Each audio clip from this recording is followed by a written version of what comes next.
ઓમ શ્રી પરમાત્મને નમઃ. શ્રીમદ્ ભગવદ્ ગીતા અધ્યાય 18મો મોક્ષ સંન્યાસ યોગનો શ્લોક ક્રમાંક આજે 20. હવે ભગવાન સાત્વિક જ્ઞાનનું વર્ણન કરે છે. ચાલો આપણે સર્વપ્રથમ શ્લોકના માધ્યમથી ને પછી ભાષાંતરના માધ્યમથી જાણીએ ભગવાન શું કહે છે.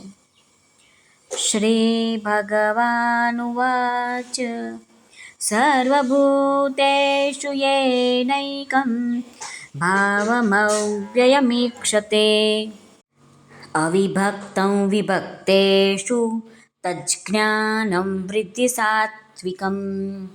શ્રી ભગવાન અર્જુનને કહે છે, જે જ્ઞાનથી માણસ ભિન્ન ભિન્ન જણાતા બધા જ ભૂતોમાં એક અવિનાશી પરમાત્મા ભાવને અવિભાજિત રૂપે સમભાવે રહેલો જુએ છે, એ જ્ઞાનને તું સાત્વિક જાણ.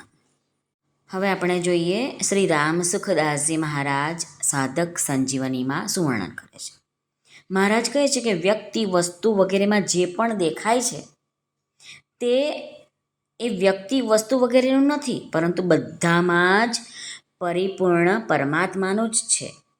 તે વ્યક્તિ વસ્તુ વગેરેની સ્વતંત્ર સત્તા જ નથી, કેમ કે તેઓમાં પ્રતિક્ષણે પરિવર્તન થઈ રહ્યું છે. કોઈ પણ વ્યક્તિ વસ્તુ એવી નથી કે જેનામાં પરિવર્તન ન થતું હોય, પરંતુ પોતાના અજ્ઞાનથી આપણી સત્તા દેખાય છે કે આપણે છીએ. જ્યારે અજ્ઞાન દૂર થઈ જાય છે, ત્યારે જ્ઞાન થઈ જાય છે, ત્યારે સાધકની દૃષ્ટિએ એ અવિનાશી તત્વની તરફ જ દૃષ્ટિ જાય છે, જેની બધી જ સત્તા ભગવાનની છે એવું સમજાઈ જાય છે. ભગવાને કીધું વિભક્ત એટલે કે અલગ અલગ વ્યક્તિ વસ્તુને દેખવી, તે એક જ તત્વને દેખે છે.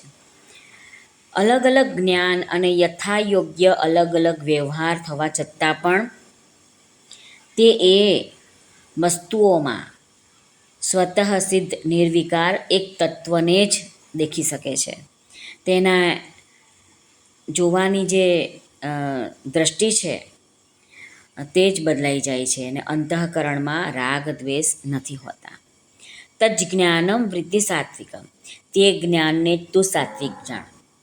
પરિવર્તનશીલ વસ્તુઓ વૃત્તિઓના સંબંધથી જ તેને સાત્વિક જ્ઞાન કહે છે. સંબંધ રહિત થતાં એ જ જ્ઞાન વાસ્તવિક બોધ કહેવાય છે, જેને ભગવાને બધા સાધનોથી જાણવા યોગ્ય જ્ઞેય તત્વ બતાવ્યું છે.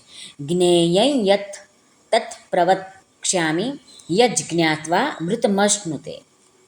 મહારાજ કહે છે કે જેમ સાધારણ મનુષ્ય શરીરમાં પોતાને વ્યાપક માને છે, એ જ પ્રમાણે સાધક સંસારમાં પરમાત્માને વ્યાપક માને છે. જેમ શરીર અને સંસાર એક છે, એ જ પ્રમાણે સ્વયં અને પરમાત્મા પણ એક જ છે.